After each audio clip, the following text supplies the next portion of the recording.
所以如果美国和加拿大的军舰，它假设走的是台湾海峡的中间线，那它没有侵犯你的领海，走的是公共的航线啊。我们讲美国和加拿大的这个军舰从这儿走，它的挑衅意味在什么呢？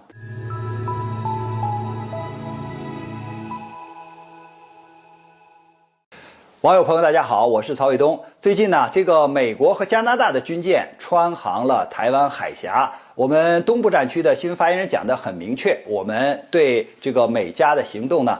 首先是一直掌握它的这个舰船的航行的轨迹，一直看着它的动作，我们有能力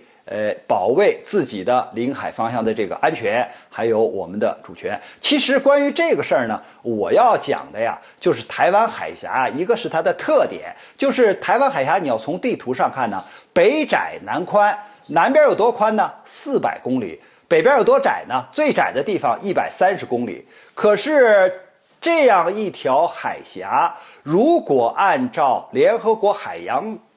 法公约就是划定的这个界限来看呢，就是领海是12海里，24海里是毗连区，那么200海里是专属经济区。那我们假设把台湾海峡从北向南画一条线就是本来它是个梯形嘛，上面窄下边宽，对吧？梯形嘛，那你中间画一条线，然后划下来。那如果对半分，南边一边是200公里不是200海里，1海里是1.8公里，所以一边都有200公里宽，那怎么也是超过了24海里吧？因为12海里才20多公里，24海里是毗连区，再往外面就是专属经济区了。所以咱们以最北边最窄的地方看，那划个中间线，它还有多少呢？起码还有50多公里到60公里吧，那这也在你的毗连区以外，也在你的领海以外。所以如果美国和加拿大的军舰，它假设走的是台湾海峡的中间线，那它没有侵犯你的领海，走的是公共的航线我们讲美国和加拿大的这个军舰从这儿走，它的挑衅意味在什么呢？不在于它穿越台湾海峡走了这么一条航道，而在于它炒作。他说呀，当他们的军舰从这条航线过的时候，解放军的军舰在他们后面进行了跟踪监视，解放军的飞机对他进行了跟踪监视。那么他就认为这种行动是对美国和加拿大军舰的一种威胁，使他们航行不自由了。所以他的恶意在这个地方，那我们就要讲一讲了。这是在中国的家门口，你是军舰从我的家门口过，我当然要识别查证，就是看一看你是哪个国家的。第二，我要看你有什么样的行动，因为你是军用的这个舰艇，你会不会对我进行侦察呀？你会不会把导弹瞄着我呀？你会不会有什么故意往我这边靠的这个意图所以我要派出军舰来，我要派出飞机来对你进行跟踪监视，这完全是一种正当的防卫。那么我是正当的防卫，你怎么能说妨碍了你的航行自由呢？你从这儿过一点儿也没有妨碍对不对？我是在你的后边你往前面，我没有堵你的路对不对？所以我的火炮，我的导弹也没瞄着你我只是看着你所以你们现在这个恶意渲染，好像中国制造了这种航行的不自由，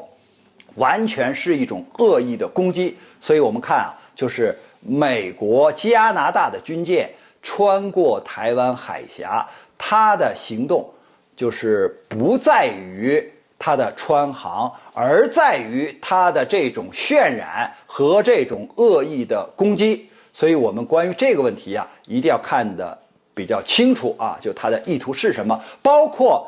他们很多的外国军舰特别域外国家的在南海的穿行，同样的道理，其实在南海穿行一点问题也没有，一点受阻也没有，但是他们就渲染在南海航行不自由了，我们要维护自己的正当权益其实你的军舰开到别人家门口本身是一种威胁，或者本身是一种不友好的行动。那么当别的国家进行正常的防御的时候，你还说